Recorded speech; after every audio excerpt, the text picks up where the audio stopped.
Alright, welcome back to 5-Star Betas. If you're new to the channel, welcome to 5-Star Betas. Today I'm going to go over how I breed angelfish. You guys ready? Let's do this.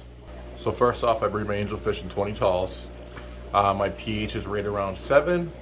My temperature is right around 75 to 78. We got 3 different tanks going. We got one pair over here. You notice we have a single one here, and we have a pair over here. And when angelfish do start to breed, you will notice aggression between them. They will do a little lip locking, they'll do a little chasing. Don't be stressed out or worried. That's perfectly normal. You know, and the longer they're together, eventually you'll start to just dissipate. But that's normal, don't worry about it. But if you see your fish starting to get really beat up, fins are super frayed, the fish is really stressed out, then separate the fish. You know, it's fun to breed fish, but we don't want to harm fish. And happy, healthy fish. So if you want to be successful and have a breeding pair of angelfish, either I recommend you get a breeding pair, or you buy a group of 6 to 12 and grow them out and wait for them to pair up on their own. When they're young, you really can't sex them. You know, I thought I had a male, but turned out it was a female. She had a hump. So you cannot go by the hump. I've learned that personally. I will leave cones in their tanks when they breed, and I'll pull the eggs onto the lid on the cone if they have a habit of eating them, and I'll hatch them out separately just to make sure they're fertile. If I find out they're not fertile off 2 or 3 batches, then I will separate them because they're most likely not a pair. You know, most likely have 2 females. In this tank right here, we have this female, and she has a bunch of eggs, as you can see. There is no male currently in this tank because the male is back in this tank with this female. The male has a tendency to eat the eggs. So I ended up just pulling him out and I put him back in this tank. So now she's all by her lonesome self and she's taking care of her eggs, she's fanning them, they're not getting eaten, which is nice. Now she will incubate these eggs for the next 3 to 4 days before they hatch out. And once they do hatch out, there'll be another 2 to 3 days before they start to free swim. Alright, so that's like the first step. Now we're going to the next step. Now in this tank over here, we have a breeding pair. This is their first time they've actually been paired up together. Now you can see over here, we have a bunch of fry already swimming around. Now there's a lot of fry in this tank. It's a little hard to see them all. There we go.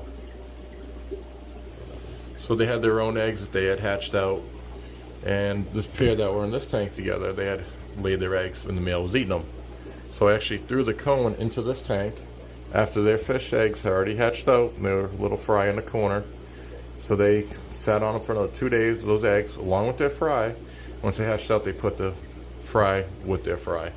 And that's how we have so many baby fish in this tank. You can actually take angelfish, if they're breeding at the same times, and put the eggs together, and once they're in that good paternal instincts, they'll just take care of them. If they're not in that parental instincts, don't put them together. But yeah, so now I have a bunch of babies in here. And these fry are 3 days free swimming. Egg stage for 3 days, wiggler stage for 3 days, and now they've been free swimming for 3 days. They eat baby brine right off the rip. You can do frozen or you can do live. I do live because they tend to eat a lot more, and you can leave more in there. Baby brine will last a couple hours. That's why they're continuously eating. As for frozen, you don't want it sitting on the bottom and rotting and contaminating your water. So live is the way to go. Then we come over here, we got this gorgeous pair of Philippine blues. You know, I now have proven the male is fertile. They've been together now for about 9 months. I bought them as a pair. This is the male on the left, a nice big hump. This is the female. I was able to sex them based off their vents. The males will have a little tiny vent, it usually goes down like this, and the females tend to be a bigger vent that goes down like this. And as we can see, this is the female on the front, and she won't lay any eggs. So my first thought was, oh, maybe she's, you know, not experienced enough. But after further inspection upon her vents, it looks like it's been cut. Now I bought these in an adult pair. My buddy got them shipped into his local fish store. I don't know if they were a proven pair before and someone cut them so they couldn't be bred, but her vents definitely messed up. Like I said, I've had her now probably a total of 9 months, and she's never laid eggs once. She's a definite female, 100%. You can kind of see her vent right there. It's got a real weird shape to it. Looks like half of it's missing. You know, I can't say for sure that her vent was actually cut or if it was a deformity, but I personally believe somebody probably cut it because either, like I said, they were shipped from a wholesaler this size. They're already full size. You never know in today's industry. You know, they tattoo fish and won't be surprised to sterilizing fish. So you always make sure, you know, the vents are looking good if you wonder why your female's not laying eggs. You know, I feed these fish pretty heavy. They all get baby brine. I'll do some tilapia, I'll do a little bit of salmon, I do a trout mix where I actually grind all my own food up and I'll mix it and give it to them too. And then I also do regular brine, frozen. I'll do some pellets here and there, but predominantly I do a lot of frozen foods. And you know, and then I get these things to spawn. They'll spawn every week or two. And before you know it, you'll be overrun with angelfish. Pretty easy to breed, guys. And then you come down this way. Then in this tank we have a bunch of angelfish with polar parrot stuff growing out. These angelfish are 3 months old, roughly? About 3 months old. Some of them about an inch. I had a lot more, I already sold them off. I sold off all the bigger ones. These were the smallest ones and now they're growing out and getting big.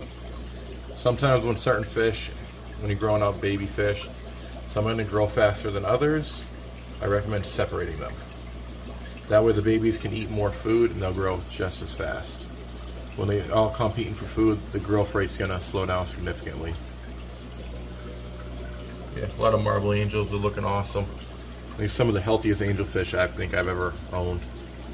They eat like pigs, they're doing great. They thrive in the water, they haven't been stressed out from shipping. Like I'll go sell them to my local fish store. You know, he said he didn't lose one of them. He's had them a couple weeks, he gave him a ton of them. Thanks for watching, guys. Hope you found this video helpful. Happy breedings. Have a great night.